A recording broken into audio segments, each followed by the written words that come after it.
one of the first things that I did in order to decide whether I was going to delve into something big that I was fearful about was just to take small steps and to ask questions to other people. So, for example, I was, before we started making chips, I was unsure of whether I could do that. I was unsure of whether I could get behind a microphone, whether I was capable of being able to, develop this platform for the metalworking nation. So I would just ask people. I'd be like, what do you think about a podcast for manufacturing leaders? And people would be like, yeah, I think that's a good idea. And then as I started to have those discussions with people, I started to become more confident in myself and in my idea that I had there. And finally we got to the point where I pitched Jim on it, and I got somebody to say, how much thought were you thinking before you even pitched it to me?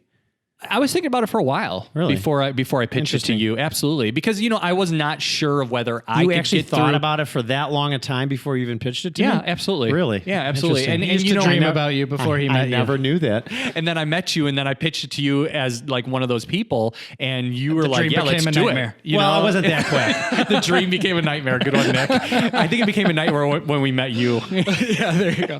Yeah. I imagine you probably had one of two responses when you asked manufacturing leaders what they thought of a podcast for this industry.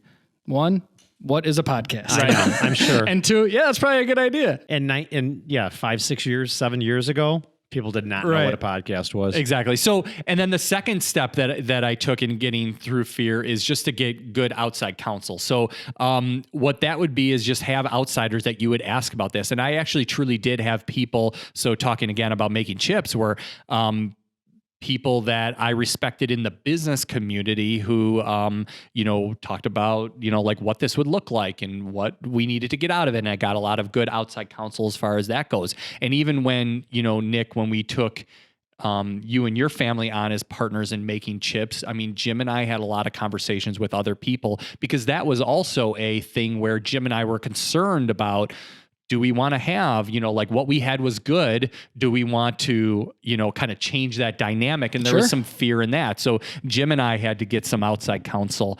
And here you sit in our new facility and now with, here we with are soundproofed in the new panels. I wasn't fearful.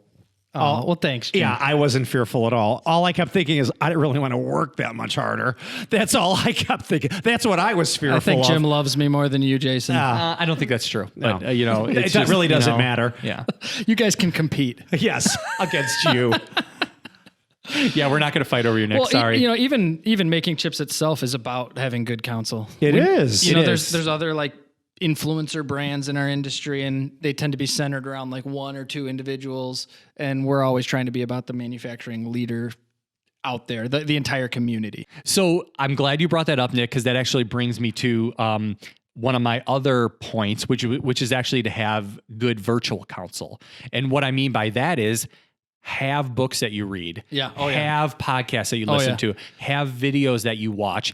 One of the most influential virtual counsels that I've had from a business standpoint has been this podcast from a company called Strategic Coach. And they have tools that you use for making business decisions, and never met any of the people on their team. I hope to join their program one day and meet some of them, but I've had them as virtual counsel over the years, and it's been extremely beneficial to me to get over some of the fears and the decision making that I've made. And I know that, we've gotten feedback from the Metalworking Nation about, hey, Making Chips has helped me get through some of the challenges and the fears that I've had in my business. And it's not necessarily, Jim and Jason or Nick who, are the experts, but we bring people on here that are that good virtual counsel, so that, people don't feel like they're alone and they can get kind of that objective advice. Yeah. I mean, why we're here in large part is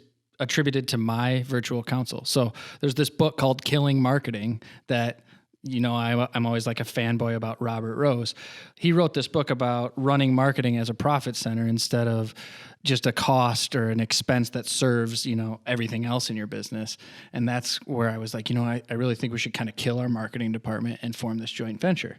It's all based off That of the was the virtual reason counsel. why Yeah. you decided to pitch that to a us? big part of it, and it's also how I sold it to the rest of our leadership at the business. Is I like, look, never knew that, Nick. Or if you Because we were doing mentioned it, I fine. didn't listen. Yeah, he mentioned it several times, Jim. like maybe 20 times Okay. Well, I know you talked to the about point where Jason makes fun of it. yeah, I didn't know. I mean, I know you mentioned Robert Rose before, but I didn't know anything.